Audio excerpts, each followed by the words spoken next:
अस्सलाम वालेकुम रहमतुल्लाहि बरकातुहू। हाँ जी, की हाल चाल है? ठीक ठाक हो? अज असी आए हाँ मुल्तान दे शहर दे विच ते असी अज इत्थों तोड़ांगे कच्चे अंब।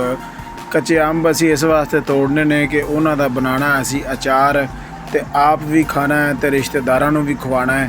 ते इंशाअल्लाह ताला तुसी वेखदे पे हो कि अंबां दा ढेर लगे पे ने। इत्थे अंब ही अंब ने, जिधर वेखो उधर अंब। इन्ना अंब है मुल्तान दे विच माशाअल्लाह, अल्लाह पाक बरकतां पाए। ਇਹ ਤੁਸੀਂ ਵੇਖ ਰਹੇ ਹੋ ਕਿੰਨੇ ਜ਼ਬਰਦਸਤ ਗੁੱਛਿਆਂ ਦੇ ਗੁੱਛੇ ਅੰਬ ਲੱਗੇ ਹੋਏ ਨੇ। ਇੱਥੋਂ ਤੋੜ ਕੇ ਅਸੀਂ ਇਹਨਾਂ ਦਾ ਬਣਾਉਣਾ ਅਚਾਰ, ਆਪ ਵੀ ਖਾਵਾਂਗੇ, ਰਿਸ਼ਤੇਦਾਰਾਂ ਨੂੰ ਵੀ ਖਵਾਵਾਂਗੇ।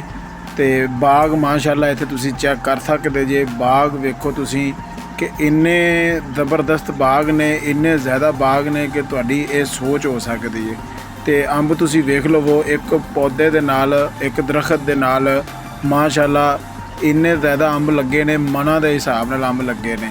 ਤੇ ਇੱਥੋਂ ਤੋੜਾਂਗੇ ਤੇ ਇਹ ਵੇਖੋ ਮੈਂ ਅੰਬ ਫੜ ਕੇ ਤੇ ਇਹਨੂੰ ਇੱਥੋਂ ਤੋੜ ਲਾਂਗਾ।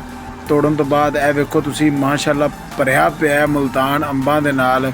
ਤੇ ਇਹ ਜਿਹੜਾ ਨਾ ਆਪਣਾ ਇਹ ਵੇਖੋ, ਹੁਣ ਮੈਂ ਅੰਬ ਇੱਥੋਂ ਤੋੜਨਾ, ਤੋੜ ਕੇ ਤੇ ਇਹ ਵੇਖੋ ਕਿੰਨਾ ਜ਼ਬਰਦਸਤ ਇਹ ਅੰਬ ਪੱਕੇ ਪਏ ਨੇ।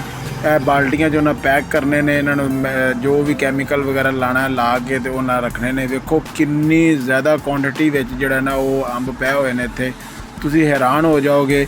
ਇਹ ਇਹਨਾਂ ਨੂੰ ਹਾਲੇ ਮਸਾਲਾ ਲਾ ਕੇ ਰੱਖਣਗੇ, ਮਸਾਲਾ ਉਸ ਤੋਂ ਬਾਅਦ ਪੈਕਿੰਗ ਹੋਏਗੀ। ਪੈਕਿੰਗ ਹੋਣ ਤੋਂ ਬਾਅਦ ਜਿਹੜਾ ਨਾ ਉਹ ਮੰਡੀਆਂ 'ਚ ਜਾਏਗਾ, ਫਿਰ ਅੱਗੇ ਇਹ ਫਰੋਖਤ ਹੋਏਗਾ।